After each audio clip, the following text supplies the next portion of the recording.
প্রত্যেকটা মেয়ের কাছেই তার শ্বশুরবাড়ি হওয়া উচিত সব থেকে ভালো এবং প্রপার একটা কমফোর্ট জোন, কিন্তু এটা হয় না।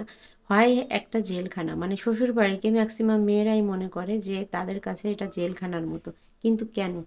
একটা মেয়ে যখন বাবার বাড়িতে তার বাবা মায়ের কাছে ছোট থেকে 18-20 বছর পর্যন্ত বড় হয়, লালন পালন হতে থাকে, সে কিন্তু পুরোপুরি একটা আলাদা পরিবেশে বেড়ে ওঠে।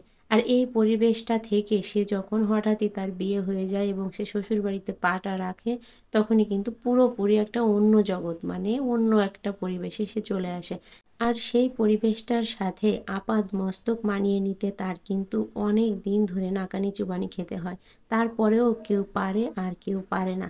আর যে পারে সে হয়তো একটু শান্তি পায়, আর যে পারে না তার জীবনে কিন্তু অশান্তির শেষ থাকে না। একটা মেয়ের কিন্তু নিজস্ব কোনো ঘর হয় না, একবার স্বামীর বাড়ি একবার বাপের বাড়ি, এই হচ্ছে তাদের পরিচয়। নিজের বলতে কিছু থাকে না। কিন্তু তারপরেও বলবো, একটা মেয়ে ছাড়া কিন্তু দুইটা বাড়িই অসম্পূর্ণ। কারণ যে বাড়িতে মেয়ে নেই তারাই বুঝবে তাদের ঘরটা কতটা আলোহীন।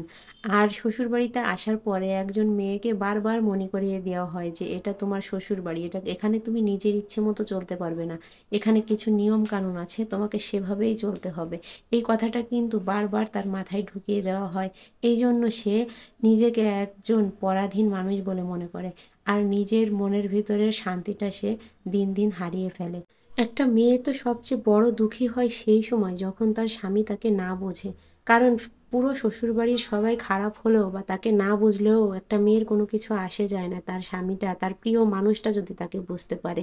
কিন্তু যখন দেখে যে সবাইয়ের সাথে সাথে তার স্বামীও তাকে বুঝতে পারছে না, তার উপর যে কোনো কিছু চাপিয়ে দিচ্ছে বা তার অপছন্দনীয় কাজগুলো রোজ রোজ করছে, এইসব যখন একজন স্বামীও না বোঝে, তখন কিন্তু ওই মেয়ের মতো অসহায় আর কেউ হয় না। আসলে আমাদের সমাজটা মেয়েদের উপর এত বেশি অবহেলিত কেন, আল্লাহই ভালো জানেন। যেখানে আল্লাহ মেয়েদের সম্মান দিয়েছেন অনেক বেশি, পবিত্র কোরআনে মেয়ে নিয়ে আল্লাহ পুরো একটা সূরাই নাজিল করে দিয়েছেন মেয়েদের সম্মানার্থে। আর আপনারা লক্ষ্য করলে দেখতে পারবেন যে প্রতিটা সংসারেই কিন্তু স্বামী স্ত্রীর গণ্ডগোলের চেয়ে শাশুড়ি বৌমার অশান্তি কিন্তু বেশি হয়। আসলে এই সম্পর্কটা কেন এমন?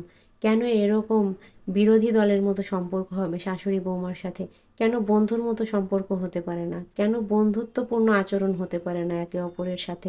কেন এরকম বিরোধী দলের মতো আচরণ করতে হয় যে ও এক পক্ষ আমি এক পক্ষ, এরকম আচরণ কেন হবে?